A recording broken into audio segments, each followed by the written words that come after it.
ইন্নাল হামদুলিল্লাহ, সমস্ত প্রশংসা মহান রব্বুল আলামিনের জন্য। সাদ্দাত রাদিয়াল্লাহু তাআলা আনহু বর্ণনা করেন যে একবার রাসূল করিম সাল্লাল্লাহু আলাইহি ওয়াসাল্লাম এশার নামাজের জন্য আগমন করলেন। এমতো অবস্থায় তিনি হাসান অথবা হুসাইনকে কোলে নিয়েছিলেন।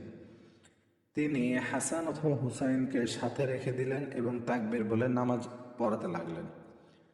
নামাজের মাঝে এক সেজদা অনেক বেশি দীর্ঘ করলেন।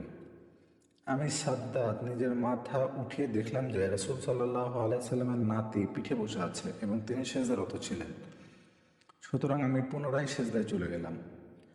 যখন রাসূল সাল্লাল্লাহু আলাইহি সাল্লাম নামাজ পূর্ণ করলেন, তখন সাহাবা ইকরাম জিজ্ঞাসা করলেন, হে আল্লাহর রাসূল, আপনি নামাজে একটা সিজদা অতি দীর্ঘায়িত করলেন যে আমরা ধারণা করলাম যে কোনো সমস্যা হয়নি তো, অথবা আপনার উপর ওহী অবতীর্ণ হচ্ছে না তো? নবী করিম সাল্লাল্লাহু আলাইহি ওয়াসাল্লাম বললেন, এর মধ্যে কোনোটিই নয়, বরং মূলত ব্যাপারটি ছিল এই যে আমার নাতি হাসান অথবা হুসাইন আমার পিঠে উঠে বসেছিল।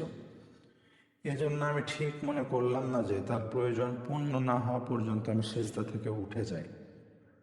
আমরা ছোট বাচ্চারা মসজিদে আসলে একটু হাসাহাসি করলে, কথাবার্তা বললে, একটু বিরক্ত করলে এমন ভাব দেখায় যে এরা কেন মসজিদে এসেছে। অথচ রাসূল সাল্লাল্লাহু আলাইহি সাল্লামের সুন্নাহ যদি আমরা ধরে রাখি, তাহলে কিন্তু ছোট বাচ্চাদেরকে মসজিদে নিয়ে আসা এটা যে কত গুরুত্বপূর্ণ একটি বিষয়, ছোট থেকে তাদেরকে মসজিদের সাথে পরিচয় করিয়ে দেওয়া, সেটা আমরা বুঝতে পারি। আর সালাতের মনোযোগ সেটা তো আপনি আল্লাহর জন্য করবেন। এই সামান্য দুষ্টামি, হাসাহাসি, বাচ্চাদের খেলাধুলার আওয়াজে যদি আপনার সালাত ক্ষতিগ্রস্ত হয়, তাহলে সেই রকম সালাত দিয়ে আপনি কিভাবে আল্লাহকে খুশি করবেন সেটা অনেকখানি সন্দেহজনক। হাদিসটি বর্ণিত হয়েছে সহিহ নাসাইর 2য় খণ্ডে 230 নম্বর।